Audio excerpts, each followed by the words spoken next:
चल रहे हैं, हॉस्पिटल चल रहे हैं, कोशिश करें कि उसको बुलाएं, आगे आगे तौर पर हॉस्पिटल जाएं। अच्छा नाजरीन, मैं आपको ऑनेस्टली बता दूं, ये हमारे साथ जो हुआ है ये कुछ भी नहीं है। मैं जीऊं मैं मरूं मुझे नहीं पता क्या होगा, what will be the next. लेकिन मैं इतना जरूर बता दूं कि वो बंदा जो जेल में पड़ा हुआ है ना, वो इन बदबख्तों की वजह से पड़ा हुआ है। क्यों? वो बेचारे का कसूर ये था कि उसने कहा था कि मैं अवाम के लिए खड़ा हूँ।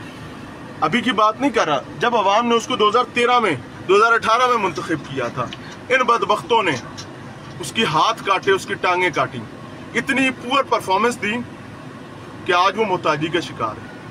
मैं उस बंदे की भी बात नहीं करता। आम आदमी का ये हाल हमारा फिजिकली हुआ है, लेकिन आम आदमी के साथ दर हकीकत ये सलूक रोजाना हो रहा होता है। सिर्फ फर्क ये है कि हमारा नजर आगे, उनकी चोटें नजर नहीं आती। अशहदु अल्ला इलाहा इल्लल्लाह व अशहदु अन्ना मुहम्मदन रसूलुल्लाह।